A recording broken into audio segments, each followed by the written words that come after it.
So, about that 3-week long absence. You can skip here if you don't give a shit. Okay, so TLDR, I was working on almost 5 videos simultaneously before October 19th, but once the 19th happened, I shelved all of my work. That's because it was my 20th birthday. Yay, no longer a high schooler. Time really is the never-ending slow rush. Fuck my life. This whole lack of work lasted for only a couple days, as a pretty lengthy break for myself. You know, since I've been putting like 100% into these videos since the middle of summer. Then when I planned on coming back, my fucking office chair broke, and it's still broken because I don't have the money to replace it. I had doctor's appointments out the ass that I set up like a year ago because adulting, and I got sick because of course I did. Pizza Dad absence wouldn't be complete without getting sick. So yeah, that's that, just a lot of shit. Also, sort of as a side note, I am shelving the 1K special for the time being, since I have a lot of stuff to work on and to complete before the end of the year, which is only 2 months. And today's video is one of the biggest ones that I wanted to do. Ladies and gentlemen, the first Pizza Dad Halloween special. I fucking hate this holiday. You may be asking, Justice, why do you hate Halloween? First off, I never liked celebrating it. I was more of a Christmas and Thanksgiving kind of person, so those specials are going to be really fun. But more importantly, I am not someone who deals with fear very well. Yeah, despite being a football coach's wet dream, I am very, very easily startled and even terrified of specific things. Just a select few, just a small list. Like my fear of burglars, my fear of all crime, a fear of people around me dying, a fear of dying, a fear of being watched, fear of somebody living in my home without my knowledge. You can thank the news for that one. This isn't a fucking bit. These are real, genuine fears that I have that I deal with on a day-to-day basis. Right now, I record next to my fucking closet, and it's cracked open just a fucking inch, and I'm shitting my pants right now. This is not a bit. I can list these on for forever and ever, but I want to hone in specifically on the fears that were brought out by media because, of course, it's me. What did you expect? I can only do 3 examples because that's all my little heart can handle right now. We're going to be talking about a movie, a show, and some random thing. Let's get it started in here. Did you know that song's real lyrics are actually "Let's get our word in here"? And now you can never listen to that song the same way. You're welcome. Sleepaway Camp has become a bit of a contentious movie in recent years for some of its portrayals of specific groups of people, and as somebody who's never seen the movie in full, I can completely understand where you're coming from if you dislike this movie. But that's not what we're here to talk about today. No, we're going to talk about the ending, because of course we will. Spoilers for a 37-year-old slash movie, yeah? Literally any sound is setting me off at this point. It's fucking creeping me out. So, in the beginning of the film, there's an accident involving a family of 4, 2 dads as well as a son and a daughter. Very progressive, kind of cool. As the father and one of his kids are trying to swim ashore, they are both killed by a camp counselor in a speedboat who wasn't paying attention. I feel like dead meat right now. The surviving child, assumed to be the girl Angela, grows up to become a teenager and returns to sleepaway camp with her cousin. She meets a guy named Paul, and the two seem like they're getting along quite well in the beginning. Despite Paul wanting to rush into things, like the man just wants to get his dick wet ASAP. Yeah, kills, cheesy 80s stuff. It does unsettle me, but it's not what we're here for today. However, it's at the end of the movie where a big shock... Did you fucking hear that? This isn't a bit, I promise. At the end of the movie, big shock, Angela was Peter, the boy who was forced to be a girl by their aunt, who's also the cousin's mom, obviously, you fuck. The aunt is a deranged woman who, despite retroactively becoming incredibly unlikable, is probably one of the best parts of this whole shebang. It is pretty obvious that Angela was the killer all along, mostly killing those who have been tormenting her throughout her time at camp, even going so far as to kill relatively innocent people like little children. Off screen, thankfully, but it ain't the blood or the gruesome kills that messes with me this time, despite those being really, really fucked up. No. It's the final 2 minutes of screen time. How can it be?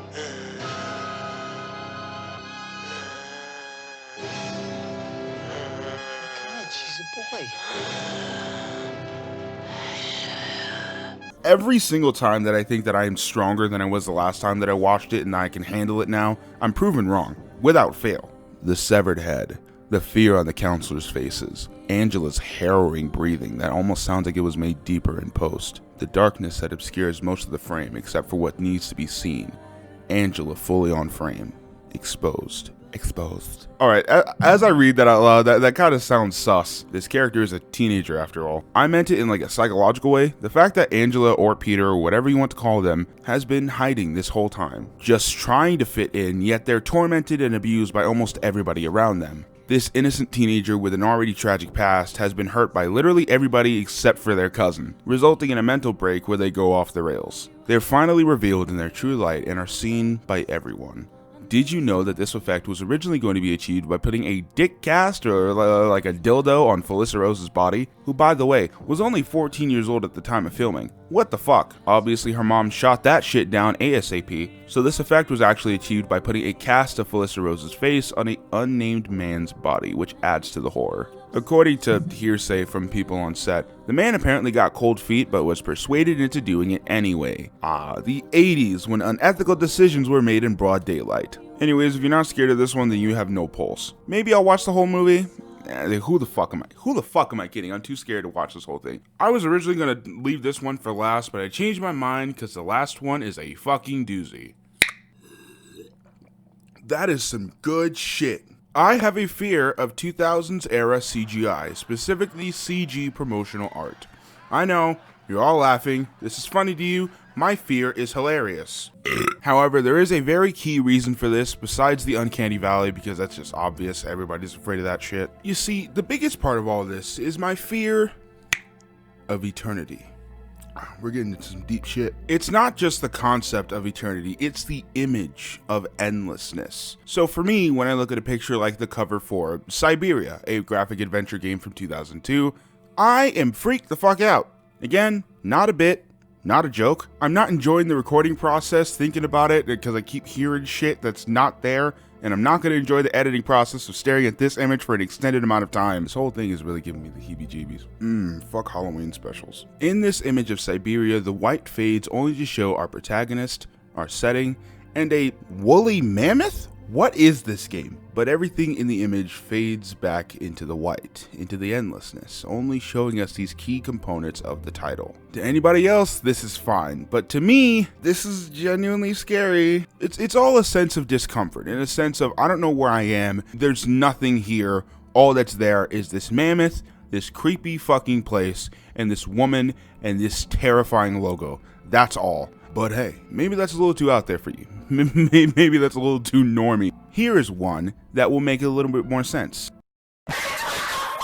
Did I also mention that I have a fear of large bodies of water? This promotional art is for the FPS game Sin, released in 1998. This is the game's antagonist, Alexis Sinclair. She's got big boobs. That had nothing to do with anything. Just felt like focusing on something else besides this terrifying visage and everything else that surrounds it. The darkness as the water fades, implying that the water could go on forever and ever and ever, both in terms of how far it spreads and how deep it goes. And all that's there is a woman on the surface staring at you, and a trail of blood spelling out what's going to occur.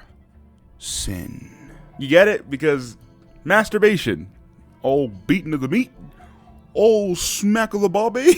I'm sorry, I make sex jokes when I'm uncomfortable. As somebody who was mesmerized by the 90s and the 2000s, from the art to the fashion to the music, I am petrified, spooked, scared shitless by specific kinds of art. Mostly those that rely on aspects like infinite landscapes, large bodies of water, and creepy CGI, so Sin is just a terrifying trifecta for me. Alright, so far, I'm getting the feeling that I'm the only one with these fears and nobody in the audience can relate to this, so let's see. Maybe, just maybe, you guys will understand this last one. Unease, defined by Merriam-Webster as an uneasy state of mind, usually over the possibility of an anticipated misfortune or trouble. So, Twin Peaks, am I right? Twin Peaks, as well as the rest of David Lynch's filmography, is one of those if you know kind of situations, and if you don't know, then you need to. I implore you to not watch anything regarding the show besides this video, and to just try to enjoy it as its own thing. I think the magic of Twin Peaks is the same magic that runs through other Lynch works like Mulholland Drive or Eraserhead. David Lynch loves subjectivity when it comes to audiences enjoying his work. Lots of times, especially nowadays, people will do their best to understand the show and try to figure out all of its little intricacies,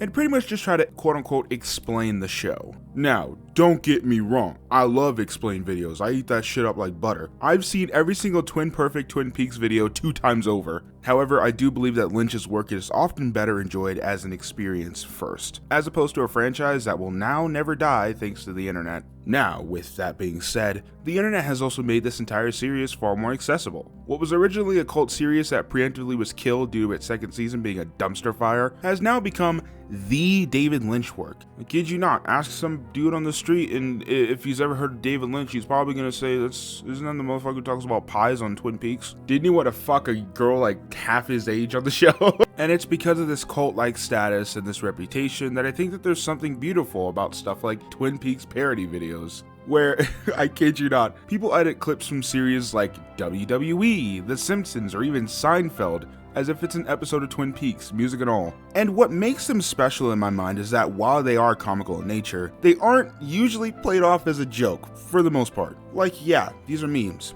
obviously.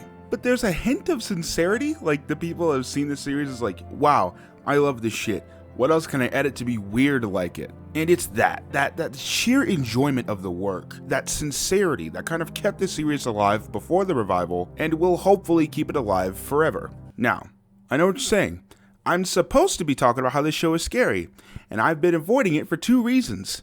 Reason 1 being that Twin Peaks is legitimately the scariest fucking show I have ever seen. I can't handle it. It's been over 3 years since I've seen the pilot, and its ending still turns me to stone.